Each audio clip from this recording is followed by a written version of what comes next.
저도 질의하도록 하겠습니다. 감사원장님, 네, 혹시 여동생 있습니까? 없습니다. 없습니까? 사모님은 계십니까? 네, 사모님이 남편인 감사원장님 부를 때 뭐라고 부릅니까?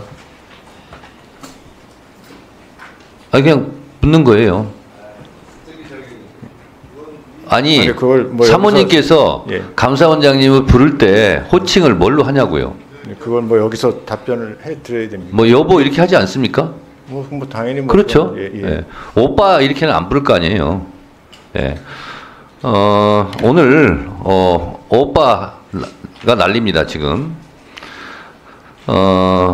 친오빠를 지칭하는 거다. 오빠는. 그런데 이준석 전 대표, 이준석 의원의 카톡을 보면 또 이 오빠를 윤석열 대통령으로 지칭하는 것처럼 보여요. 그래서 저도 그 오빠가 어떤 오빠인지 하여튼 오빠를 찾습니다. 누가 오빠인지. 자, 그런데 이렇게 농담으로 그냥 하기에는 너무나 슬픈 현실을 제가 말씀을 드리겠습니다. 감사원장님, 네, 김건희 여사 무섭습니까? 뭐 전혀 뭐 무섭지 않죠? 예, 네, 혼날지도 몰라요. 안 무섭다고 그래서.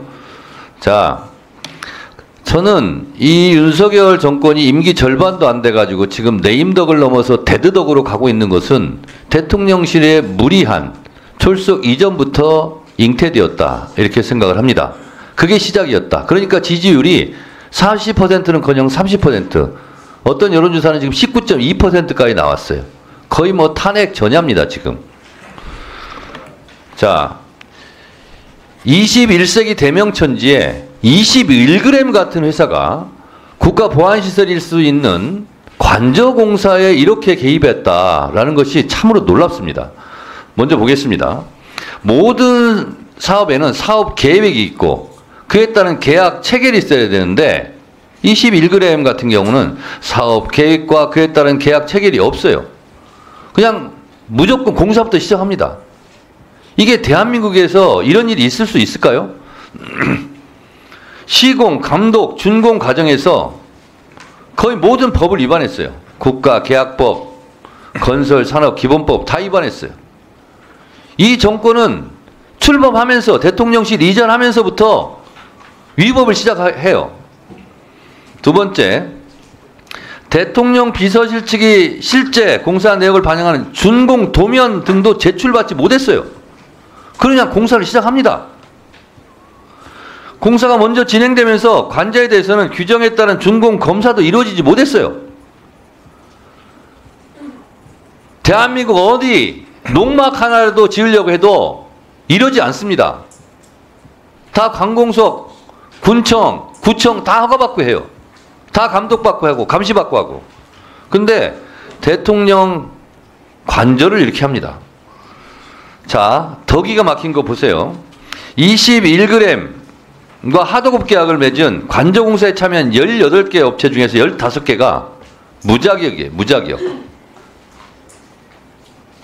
와, 놀랍지 않습니까? 이게 건설산업법 하도급법 위반이에요. 거의 뭐 무허가 무자격이에요. 하도급 업체 18개 중에서 15개가 무자격 업체예요. 자, 네 번째 보겠습니다. 하도급 업체를 공사에 참여시키려면 사전에 발주처 승인을 받아야 하는데 21g 측이 18개 하도급 업체에 대한 승인을 받지 않았고 이 때문에 무자격 업체가 공사에 참여하게 되는 겁니다. 이 또한 국가계약법 하도급법 위반이에요. 저는 이걸 알면서 도대체 대한민국이 이게 특히 대통령 부부가 잠자는 곳 아닙니까? 이 무법천지, 무자격, 무면허, 무자격 업체가 이렇게 사업 계획도 없고 준공 도면도 없고 시공, 감독, 감리 아무것도 이루어지지 않아요. 어떻게 이럴 수가 있을까? 야, 세상에 이럴 수가 있을까? 그런데 어떻게 이런 일이 벌어졌을까? 도대체 21g은 정체가 뭔가?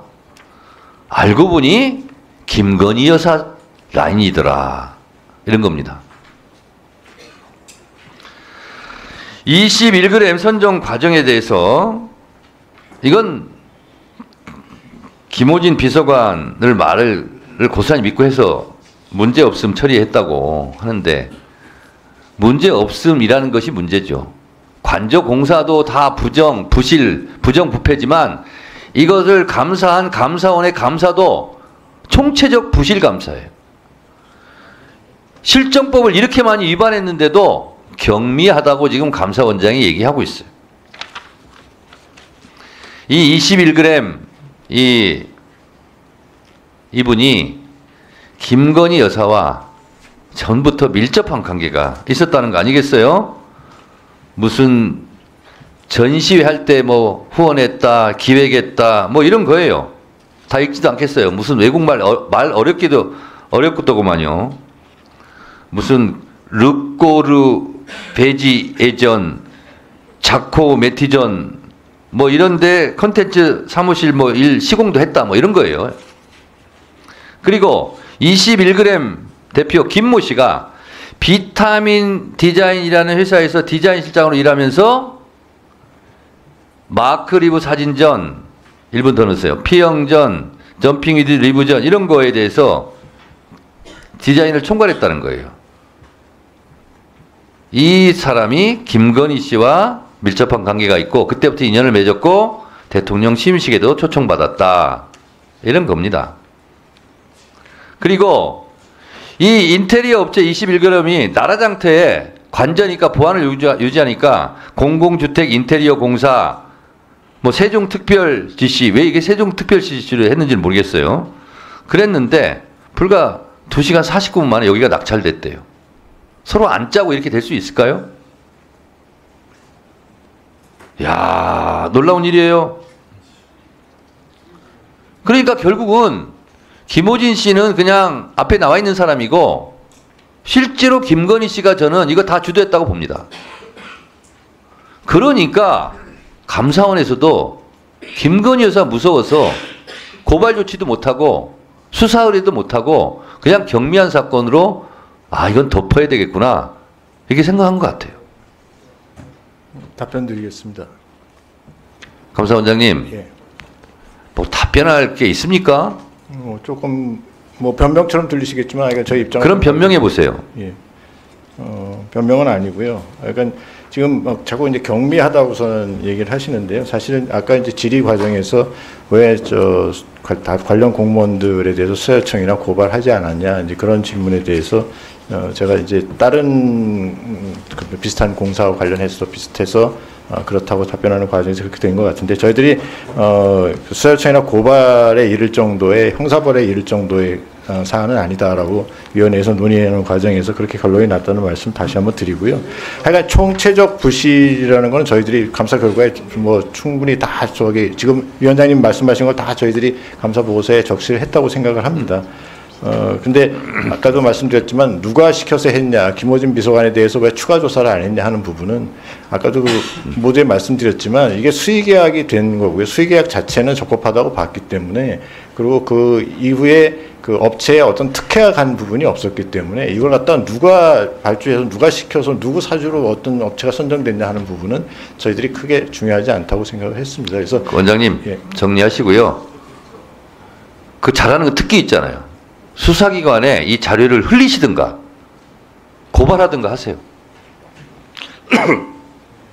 네.